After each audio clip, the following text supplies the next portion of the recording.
Hello, everyone. My name is Matt or Matthew. Some people call me Chewy. This little goblin-looking mofo here is Nick, and we have a bit of an obsession. That obsession is movies. By the way, Nick, the camera's here, and I'm sure the audience would love to see your eye contact. Wow. Yeah, that obsession is movies, and we like to review movies, classic ones and new ones. Well, today, this night specifically, is the 25th anniversary of the release of one of the first decently budgeted DC comic superhero movies, and that is Batman, as in Batman 1989. Now, we plan on watching and reviewing all four of these, as well as the three Chris Nolan ones. But we're going to start with the four originals, because we've been talking about that one a lot. Specifically, the first one. We watched it last night, and we're reviewing it now. And Nick actually tends to have more say on it than I do. But Nick claims he's camera shy, yet this was all his idea. So we can start. We go in chronological order. We're going to start with, right now. We're going to review Batman '89, and let's start with the very beginning. Nick, how about that opening credit sequence? Very creative. Like, it's almost as if you don't really know exactly where it was filmed, but it definitely wasn't filmed, like, in the little sign or whatever.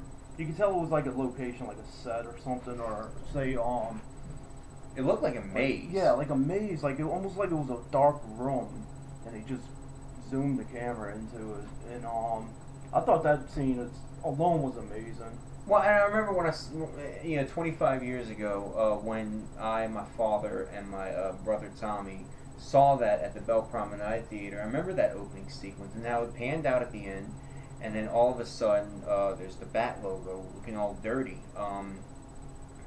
So that opening credit sequence rocks.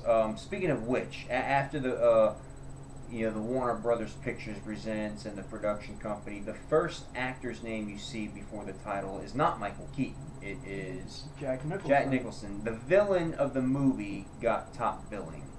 Now, this isn't a first, nor was it a last. In fact, well, okay, in Superman, the first Richard Donner Superman, both Marlon Brando and Gene Hackman got billing above Christopher Reeve. Marlon Brando only had like 10, 20 minutes in the movie. 15. 15. And Gene Hackman was no lead. Was he like? No, he was very supporting, but he had a good chunk of screen. The difference is that in Batman '89, Jack Nicholson, even though he was the villain, kind of was the lead. I mean, I agree. Actually, I must say this is one of those top villains that I think is truly justified. I mean, one, it was Jack Nicholson. It was. And then he's in it the whole fucking movie. I mean, yeah, they should have called the movie Joker. It was his origin story, and it's. But his I have death to too. agree. Oh, by the way, I need to warn definitely you. Is. If you've not seen the movies we're reviewing, be aware of spoilers. We will be spoiling the shit out of them. All right. It's 25 years old. Yes, 25 years old. My God.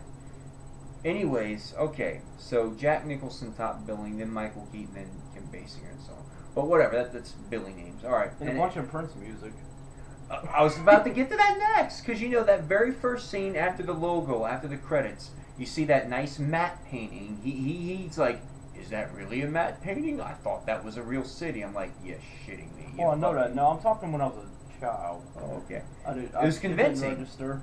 Which is another subject about how the film holds up, but we'll get to that later. Okay, that very first scene with the vacationing family in Gotham City, the two parents and a child. Which when I was a kid I thought that was actually young Bruce Wayne, but that's irrelevant opinion. You hear Prince music, that "See the Future as It Will Be," that song. And I remember, when I was a kid, I had the cassette tape of the Batman soundtrack, and it was nothing but Prince music. Now this kind of reminds me of Highlander, where it was nothing but Queen. So, in 1989, in Gotham City, everyone in Gotham listens to nothing but Prince. Yeah, apparently. Just like in Highlander, everyone in New York City listens to Queen. Apparently. They could have mixed something up with the Prince music in his album. And then Prince is Tim Burton when it comes to music, he just wants his Danny Elfman. A couple movies didn't have him. He's not this rock. He looks like a rock star, but he's not this. I mean, maybe he is, but he would never take an outside artist as promotional music in a movie. But why might this have happened? You know more about the production of this movie than I do. Why did it happen? It was originally going to be Michael Jackson for the whole album that they were planning on releasing, but for some reason he dropped out of it, and they got Prince. And it definitely does date the movie and the album itself, but I have to mention this. Some of the scenes with Jack Nicholson and the Prince music, like, it really works for this reason. It is so fucking outdated and so 80s, but like it's so choreographed. Like Jack Nicholson standing there dancing, he's dancing so perfectly to this Prince music. It makes me wonder if they already knew in their heads that this was the songs they were gonna do for these particular scenes. I can live without the Prince music though. Okay. But now you're giving a good opinion on why it works, but you didn't actually. That's actually not what I was asking. I was asking why the hell did Tim Burton take an outside pop artist instead of just... I mean, he did stick to his Danny Elfman dark music. That was throughout the movie, the theme song. But why did he do something he normally doesn't do? The thing is, was it his decision or you? I'd say it was the studio's. Because you were the one that told me I'd have to really look up. You were the one that told me that Tim Burton really didn't have that much control over the first Batman. He didn't. Movie. It was Warner Brothers that did. Like I mean, it somewhat is Tim Burton, but if you watch the movie, it really does not have that big of a Tim Burton vibe. Tim Burton does not direct movies that have fighting action. You know, this one and Batman Returns are the only two, and maybe Planet of the Apes, which was definitely not under his control. That was Tim Burton? The Mark Wahlberg one. I know it was. I'm just...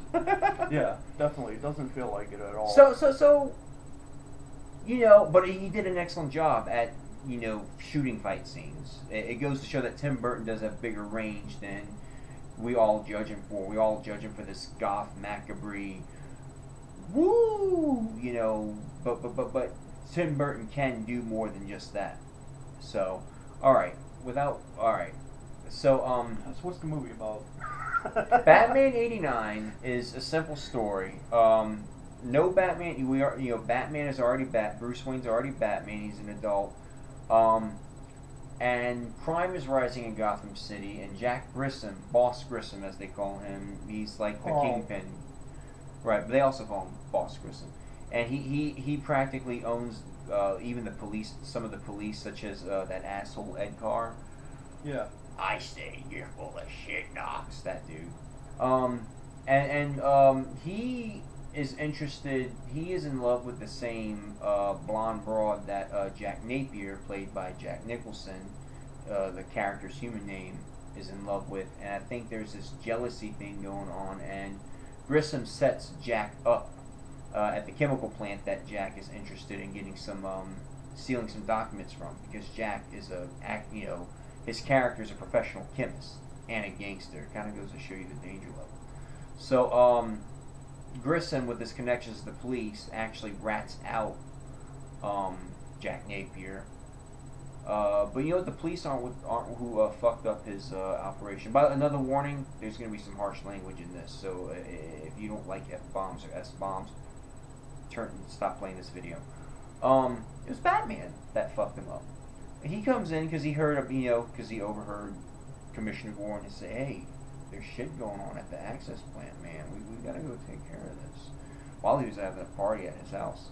So Batman does his little thing, and he accidentally drops Jack into the vat of chemicals that eventually makes him the Joker. So it's kind of a revenge story too, because he realized that Jack, unlike in the comic books, Jack is the one that Joker is the one that killed his parents. He realized that after a particular quote that he hears Joker say to him later on. And what is that quote? Do you remember?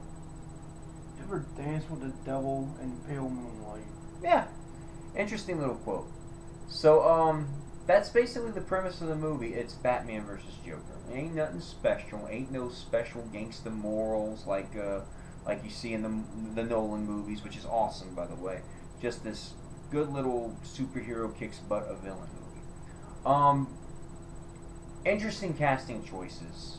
Jack Nicholson was gold in this movie. I wouldn't compare him to Heath Ledger later on, but Michael Keaton was the big surprise because he had not done a serious movie until then. Definitely, right? and I want to mention their performances there. Jack Nicholson, I love Jack Nicholson, and to me, even though it wasn't a stretch, he was great in his performance. And what I mean by that, he's Jack Nicholson being a Joker. How can you not love that? And he just but at the has same that time, laugh. it's not an Oscar-worthy performance or anything. Like Heath Ledger was. But yeah, I mean, he was just a blast, and you could tell he was just taking everybody to the bank with this performance and this role and getting top billing. And the one that really impressed me the most, and he's really not on screen a lot, is Bruce Wayne. But Michael Keaton was really good, I thought.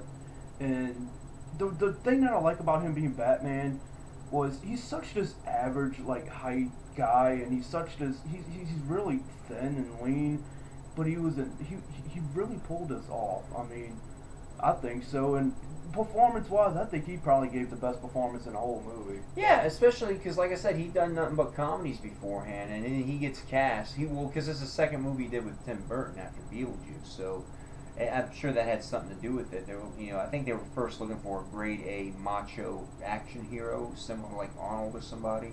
Yeah. But Tim Burton was like, no, I want to give Keaton a shot. He was funny in Beetlejuice, but I want to see him pull this shit off. To me, that's his best performance. My favorite Beetlejuice? performance by Michael Keaton.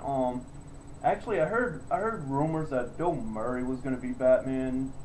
I don't know about that, but Alec Baldwin was up for it. I could have probably seen that. Mel Gibson was a choice, and I actually would have loved to see that. Mel Gibson would have been good. But I have to go to another character in this movie, an odd casting choice, which is not a bad casting choice. In this one, very supporting role. It's just what's messed up what happened to this actor's in the future with the franchise. And that is Mr. Lando Calrissian himself, Billy D. Williams, as District Attorney Harvey Dent. He signed on. Billy D. Williams signed on for the role because he wanted to be Two-Face in a future movie. He loved the Batman comics. He loved the Two-Face character, and he jumped at this chance to play this character in the hopes to be Two-Face in a future movie. And the contract was what they called a pay or play. So that if something happened and that a filmmaker, whether it would have been Tim Burton or what Joel Schumacher, what it was, if he couldn't be Two-Face, if they wouldn't allow him, they'd have to pay him this good chunk of money to not play Two-Face. Honestly, I think he should have played Two-Face. But that wasn't his decision. That was true. Joel Schumacher's decision. They did pay him off. Joel Schumacher paid him. Upset about it. Joel Schumacher paid him the fee to not be Two-Face, so he could have Tommy Lee Jones instead. But Billy D. Williams really had this honest, down-to-earth performance. Like, you really trusted him as a district attorney. You would not suspect that he would get all evil and batshit, no pun intended, later on. But the acting still after 25 years acting, for the most part, still holds up. I say for the most part. The leads are top. Most the main supportings are top. But some not bad. There's no bad performances, but some dated performances, let's say. The aforementioned Ed Carr, the corrupt fat detective. Yeah. He came off as a bit stereotypical by today's standards as that corrupt, rundown detective. You ain't got shit, Jack. And Good impersonation. I think he was inspired by the character of Harvey Bullock from the comic books. Because Harvey Bullock is, he's a corrupt, he's a detective and corrupt like that. But and also Robert Wool as Knox. Yeah, Knox. I liked him here. He was funny. He was like the comic relief. I don't think he was in a film enough though. No, but he was kind of the comic relief. But by today's standards, it's a bit of a dated. No, it's good. No, it's not too dated. A little bit. It worked better than it did today. I'll say that much. I can tell you one thing that's a little dated, and it's not really the fact it's dated, but I wonder what time period was this film, because it's almost like 1930s Or gangsters. 1920s, yeah. Yeah. Yet at the Mixed same with like Prince music. I mean, what is this? The mixed 80s with to 30s. mixed with then present day tech and whatnot. Yeah, because like the bad guys and everyone, they were wearing pinstripe suits, that Tommy guns and all that stuff. Yet the Access chemical plant had a very then present day, or Batman. Bruce Batman Wayne himself had a very Bruce Wayne and the good guys, fairly, they all, and the technology, the Batcave technology. That was great. The Batcave. Yeah. I love this Batcave. This is probably the best Batcave in any Batman film. No, because the Nolan one's actually You're right. in a real cave. They filmed in a real cave. Batman Begins and yeah, The Dark Knight Batman Rises. But I do like this Batcave personally. Yeah. But yeah, you're right. But yeah, credit has to be due where it's at. Not much. CGI effects were not the big thing then. There was a few shots of CGI, which was good for its time, dated now, like the shields and the Batmobile, and I think some of the balloons. But they primarily relied on miniatures and matte paintings, which I kept pointing out. You're like, are you sure that the matte painting? Not 25 years ago. I didn't know him 25 years ago. Last night we were watching the movie, I could say, that's a matte painting. It looks really good. It's like, are you sure? I didn't say it like that. No, but I like to make fun of people, so. But he did question if I knew for sure. But, we kind of hit the high points. The Prince music, the top billing situation, the decent acting, the production value. So it's mostly sound stages and sets, even the outdoor scenes. Very little actual location shots, but I think a couple of location shots outside. I have to mention that too. Even though I like this Gotham City, it looked like it was very small in this film for some reason. It didn't look like. Well, this they was only big, covered a certain city. number of square miles, because in the second movie, it's like they're in another part of Gotham, because you never exactly. It's like not like this city. It kind of works the same with Nolan's movies. The first two of the Nolan trilogy were all shot in Chicago, but the third one was between New York and Pittsburgh, and it clearly was different, even though it was set in the same city. But the purpose was to show you Gotham's actually huge, and the whole third movie, the whole third movie was basically set in a completely different part of Gotham, of the Nolan movies. We're gonna get to we're talking too much about the Nolan movies. It's really not fair. Okay, I'll let you go first on this. But what are the criticisms that you do have with this movie? I'll explain mine after. Like I said, the plot was simple because of it being a simple plot. It seemed like it was very formulaic, and because Jack Nicholson, he was top billed, he was lead. Even though every scene he was in was great, there were some pointless appearances by him, shall I say, or some pointless scenes that just felt like just to shoehorn more time for Jack Nicholson. Particularly the assassination scene in front of the city hall. With the I'm pen, definitely going to get to that. With the pen in the mines. That assassination scene, even though it felt rushed. Was it really? Because just a scene or two before that, Joker was saying to that exact gangster, "Get out of here! I don't want to see you again." Well, and this is one of my biggest criticisms about this whole movie. The part with the mimes and everything. To me, that was so silly and so out of place and very dated too. Like, I hate that whole scene, the whole thing with the Jungle Bingo. Blah, I hate that fucking scene, man. And then Bruce Wayne, his coat gets shot. He obviously didn't hit him, but his coat gets a bullet, and he didn't get scared or anything. I guess because he's fearless, because he is Batman. So, I won't get into the Vicky Vale is a character from the comics. Unlike most other women from Batman movies. And she is a reporter. I won't bitch, moan, and complain about the romantic subplot. I think, you know what, it worked for this movie because it helped show that, nothing against gay people, I have a lot of gay friends, but there's all this crazy rumors that Bruce Wayne is gay. And the Joel Schumacher movies kind of made it look that way. And some of the comics too, the way that he treated Robin. But clearly he wasn't. He was straight because he really liked Vicky Vale. That was probably an unfair statement, but whatever. We're speaking our minds. This is an unscripted. This is a very unscripted review. So if we offend anyone, we will apologize ahead of time. But at the same time, can't edit any of it.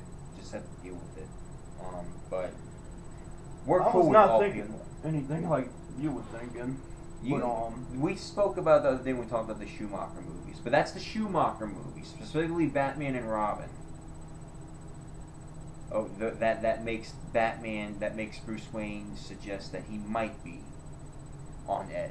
I don't care either way, but anyways, It's an original character. I do have criticisms with this film too. Kim Basinger is so hot in this movie. Yeah. And she is a legitimately good actress, but I don't like her in this at all. She's too much of a stereotype. She screams like all the fucking time. You don't even know why she really is so interested in Bruce Wayne. I mean, I don't like her in this. Well, at because all. he was very mysterious at the time. Bruce Wayne, he wasn't a hermit, but you never see his face. Remember the party scene, the casino party scene at the beginning? Yeah, she was trying to look for him, and Bruce Wayne was pretending he was not Bruce Wayne. Yeah.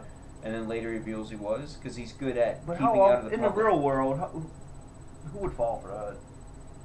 I'm just saying. If In the you would real do that- world, especially today with today's technology of social media and technology of video cameraing everywhere, if you're... you know what? I'm gonna try that to see if that theory works. You're going to try to go Yeah. into some rich person's No. mansion. The next time somebody comes and asks if I'm so and so, I'm gonna be like, I'm not sure. Then like 5 minutes later, I'm gonna tell them that it was me. I want to see how they react. If that happens. I mean, you're not a rich millionaire that... Neither you nor I are rich millionaires that people are that interested in. But no. You know what? Another criticism that you brought that up. What the hell was Joker's obsession with Vicky Vale? Absolutely. Yeah. That went on way too long, I thought this was alright. I like the whole revenge story with the Joker and Batman, Bruce Wayne. But Vicky Vale was kind of like the third party in the middle, and she didn't have to be. I mean, that was ridiculous, I thought. It's like she was just there to be the damsel in distress. Now, I have another bit of a criticism in terms of how Batman is portrayed. Realistically, yes, but, in terms of faithfulness to the comics, Batman doesn't kill. He makes sure that he doesn't. And it could happen on accident, but it's like he was so desperate for the revenge on Joker that he intentionally killed Joker at the end. He shot that thing to the statue, to his leg, and he's like, I'm going to make sure you fall. Batman would never do that. He would find a way to capture him. I agree. And there's a part about that scene I have to mention, too. And it's all for the suspense of the film. But he's slowly falling off as the gargoyle's connected to his foot. Realistically, he would have fell as soon as it got on his, Realistically, the gargoyle wouldn't have detached from the But at the building. same time, What would I have love that scene happened... for this reason. It was so suspenseful. It was. What would have happened in real life was that the Joker's leg would have gotten ripped off as the helicopter pulled away, or the Joker would have been let go, then fell to the side of the building, whatever. It's a movie. It's Hollywood. But I think the reason why the Joker got killed off, because fans, the Joker is the nemesis of Batman, and you want to see him over and over and over again. But they killed him off in this movie so that Jack doesn't have to be obliged to return to play Joker over and over again.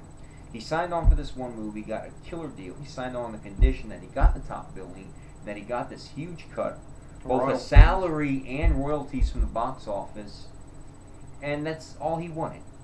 He wanted nothing more after that.